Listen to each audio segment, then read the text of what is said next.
Avec son environnement riche mais contraignant, le peuplement de la Guyane française porte une histoire complexe. C'est sur le site du Centre spatial guyanais qu'une équipe de l'INRAP a découvert les traces de ce passé. Des fouilles archéologiques aux portes de l'espace. À 7000 km de la métropole, la commune de Kourou accueille le Centre spatial guyanais, géré par le CNES.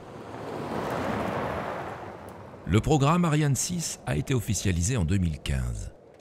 Aussitôt ont été lancés en Guyane les travaux de construction du nouveau pas de tir pour la prochaine génération de la fusée européenne.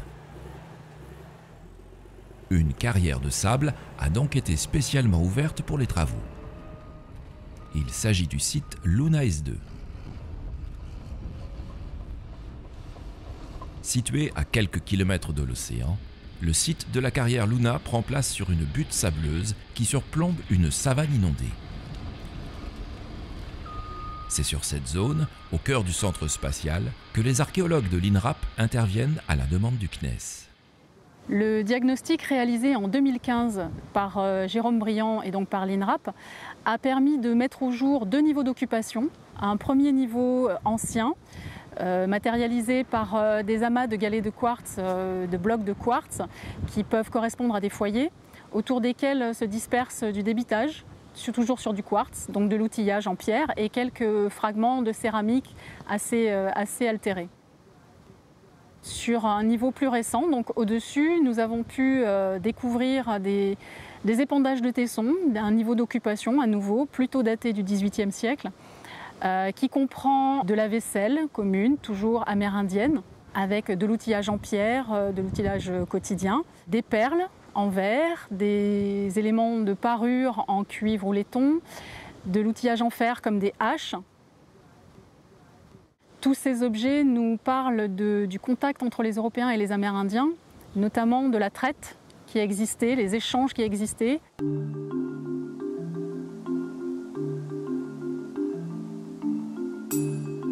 Ces contacts se matérialisent par la présence d'objets métalliques, souvent à caractère domestique ou utilitaire, comme des haches, des ciseaux, et des objets qui sont plutôt du domaine de la parure, comme des perles en verre, qui sont relativement prisées et qui sont relativement usitées dans les échanges au XVIIIe siècle à travers toute l'Amérique et même au-delà.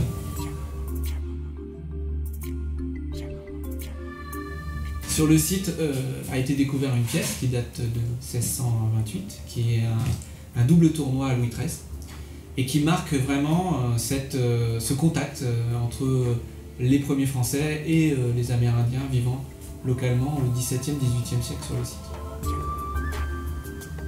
Donc le pendant des objets domestiques, c'est l'occupation amérindienne qui représente vraiment le grand intérêt du site et qui est matérialisé par un ensemble d'objets céramiques qui sont du domaine domestique, donc qui vont être utilisés pour préparer, servir dans un usage quotidien.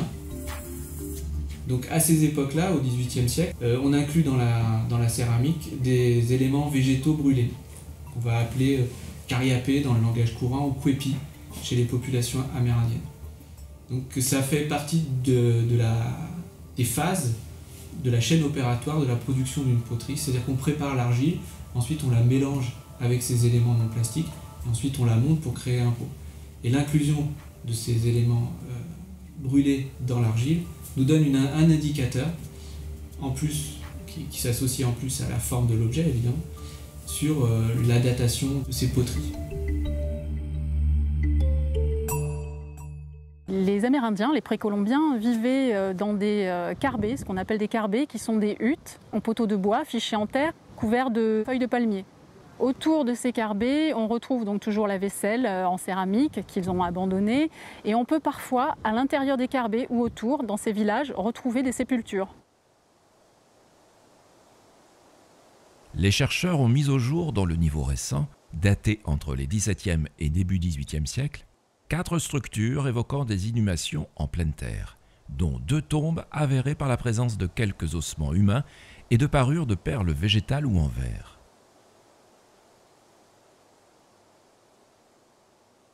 L'archéologie est venue très en amont dans le projet et qu'en un peu moins de 2 ans, Toutes les opérations archéologiques liées à Ariane 6 auront été réalisées en excellente collaboration entre le CNES, l'INRAP et la DAC Guyane pour vraiment arriver à caler les opérations le mieux possible, avec pourtant des contraintes beaucoup plus fortes ici que ce qu'on peut connaître ailleurs, que ce soit en termes d'accès au terrain ou bien évidemment d'organisation des chantiers et de délai.